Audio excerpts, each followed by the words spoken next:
ঢাকা এবারও রাজধানী, নাম পাল্টে চট্টগ্রাম এবার হয়ে গেছে অভিজাত, রাজশাহী যোদ্ধা, রংপুর আগের মতোই আরোহী কিংবা সওয়ারি, আর সিলেট অনেক অনেক অনেক কিছু ঘুরে ফিরে এখন দানব।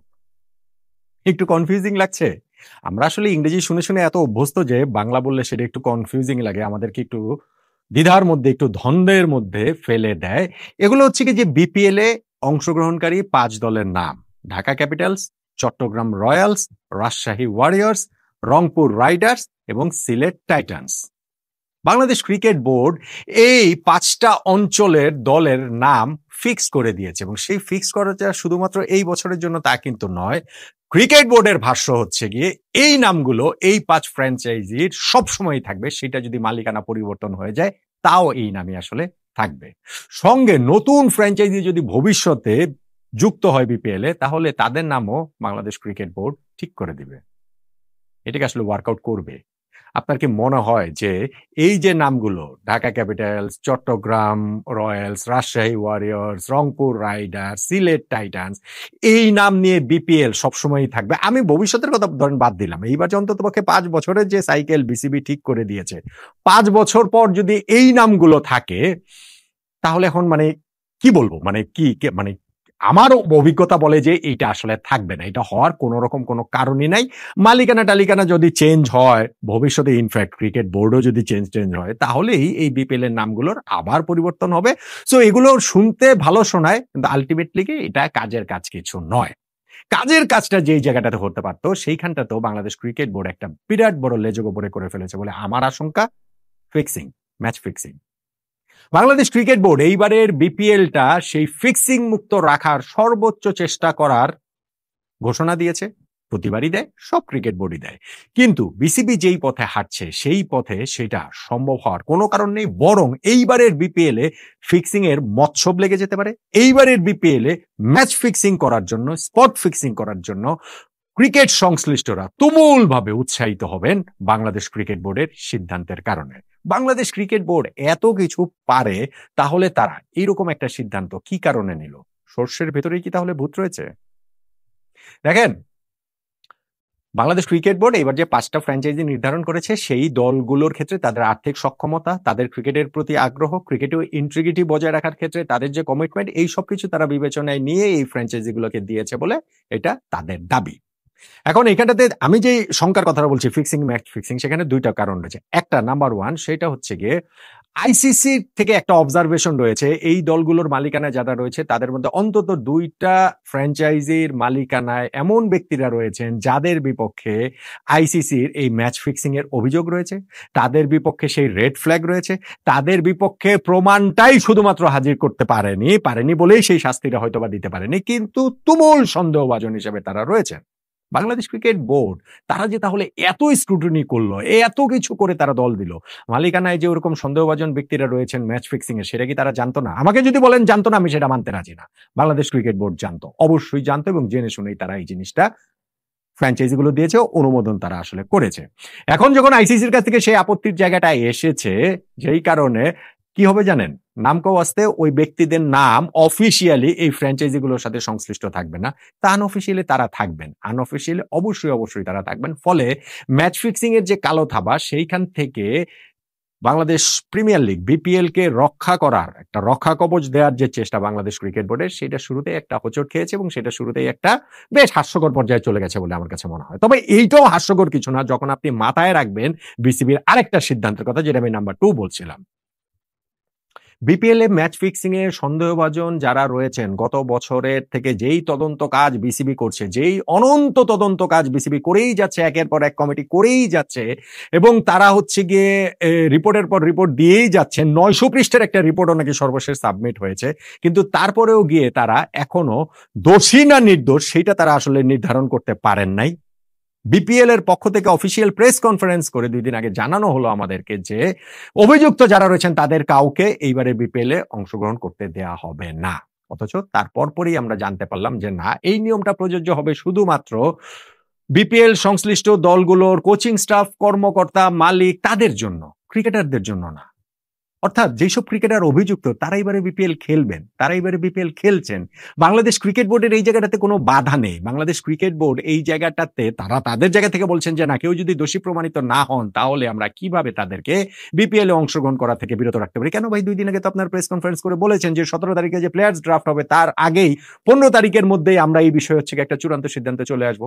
আমরা এই বিষয়ে হচ্ছে ফ্র্যাঞ্চাইজিগুলোকে জানিয়ে দেবো যে এইসব ক্রিকেটার, এইসব কোচ, এইসব কর্মকর্তা, এই সংশ্লিষ্ট ইভেন ইনক্লুডিং সাংবাদিকদের নামও নাকি রয়েছে, তাদেরকে তারা যেন বিপিএল এর এই দলগুলোর সঙ্গে সংশ্লিষ্ট না হতে পারেন। তাহলে হচ্ছে কি আপনাদের 24 ঘন্টা পর কি এমন ঘটনা ঘটলো যেই কারণে আপনারা খেলোয়াড়দের ছাড় দিচ্ছেন বা খেলোয়াড়দের ছাড় দিতে আপনারা বাধ্য হচ্ছেন? যেই ক্রিকেটাররা অভিযুক্ত তাদের মধ্যে অভিযোগ হওয়া মানেই যে তিনি দোষী, আমি অবশ্যই সেটা বলছি না, কিন্তু তাহলে বিপিএল বিসিবি গত বিপিএল শেষ হওয়ার পর এই যে এত দীর্ঘ সময় ধরে এই একের পর এক যে কমিটি করছে, বিভিন্ন রকমের নাম দিয়ে যে কমিটি করছে এবং গুচ্ছের অর্থ খরচ করছে, বাংলাদেশ ক্রিকেট বোর্ডের এই জায়গায় অর্ধ কোটি টাকার বেশি খরচ হয়ে গিয়েছে, 50 লাখ টাকার বেশি খরচ অলরেডি হয়েই গিয়েছে, কিন্তু এটার আসলে কোনো শেষ নাই। এইটার আসলে শেষটা কিভাবে হবে সেইটাও কেউ জানে না।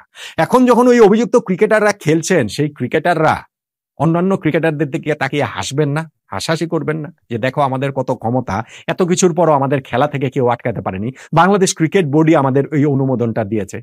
সেই ক্রিকেটাররা কি অন্য ক্রিকেটারদের এই প্রলোভনে ফেলবেন না বা ফেলার আশঙ্কাটা আছে না যে আসো আমাদের দলে আসো, দেখো তো আমাদের কেউ কিছু করতে পারছে না, ফলে তোমরা আসবা না কেন?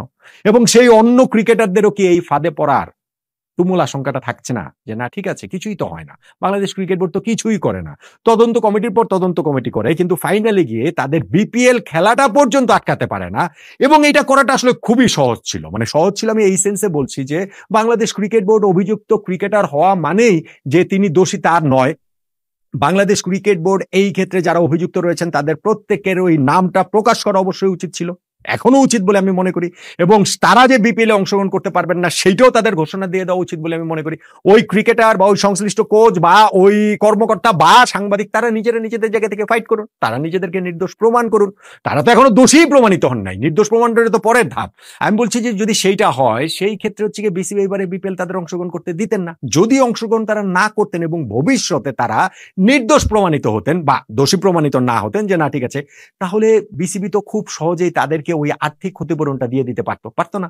এখন আপনি বলতে পারেন যে আর্থিক ক্ষতিপূরণ দিবে, কিন্তু তাদের ইমেজের উপরে যেই ছাপটা লেগে যাবে সেইটাকে আসলে বিসিবি কিভাবে ওইটার ক্ষতিপূরণ দিবে? Fair enough. তাহলে এই ক্রিকেটাররাই যখন আবার এইবারে বিপিএল খেলবেন, তাহলে এইবারের এই বিপিএলটা যে একেবারে স্বচ্ছ পরিচ্ছন্ন হচ্ছে সেই গ্যারান্টিটা ভাই আপনি ভাই কিভাবে দিচ্ছেন? বিসিবির এইখানে অদক্ষতার পরিচয়টা কি ফুটে উঠছে না যে তারা এত দিন ধরে একটা তদন্ত কাজই শেষ করতে পারে না, কে দোষী কে নির্দোষ এইটাই তারা নির্ধারণ করতে পারে না? তাহলে তারা হচ্ছে কি কিভাবে একটা স্বচ্ছ বিপিএল করবে? নেক্সট বিপিএলটাও বা তাহলে কিভাবে ভালো হবে? এই নেক্সট বিপিএলও যাদের বিপক্ষে অভিযোগ উঠবে সেই অভিযোগের তদন্ত করতে আবারও 2 বছর সময় লাগিয়ে ফেলবে, আবারও আধা কোটি টাকা 1 কোটি টাকা খরচ করে ফেলবে। মানে ক্রিকেট বোর্ডের এখন 1300-1400 কোটি টাকা আছে বলে সেই টাকা দেদারসে খরচ করতেই থাকবে, কিন্তু এটার কোনো এন্ড রেজাল্ট হবে না। এটা কি আসলে হয়? এটা কি হতে পারে? আর এক জায়গায় 2 নিয়ম 2 নীতিটা থাকে কিভাবে? সবচেয়ে বড় প্রশ্নের জায়গা তো সেইটা।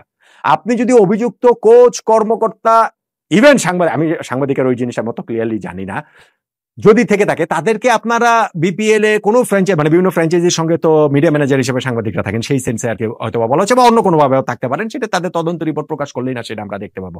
তো তাদেরকে আপনারা অংশগ্রহণ করতে দিবেন না সামনের বিপিএল এ, তাহলে ক্রিকেটাররা কেন অংশগ্রহণ করবে? ক্রিকেটারদের কেন আপনারা অংশগ্রহণ করতে দিবেন?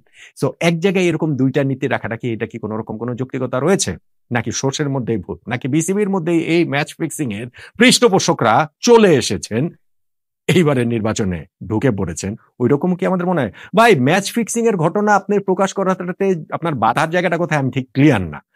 সাকিব আল হাসানের সঙ্গে সন্দেহভাজন যে আইসিসির যে তালিকাভুক্ত জুয়ারি, তার সঙ্গে সাকিবের সন্দেহভাজন কথোপকথন হোয়াটসঅ্যাপে, সেইটাকে আইসিসি সামনে নিয়ে এসেছে না তদন্তের পর? সেইটার প্রেক্ষাপটে সাকিবকে নিষিদ্ধ করা হয়েছিল না?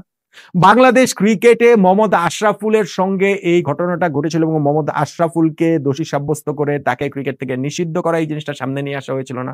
আমাদের এইখানটাতে ক্রিকেটার কারা রয়েছেন যিনি সাকিব আল হাসানের চেয়ে বড় ক্রিকেটার, মোহাম্মদ আশরাফুলের চেয়ে বড় ক্রিকেটার?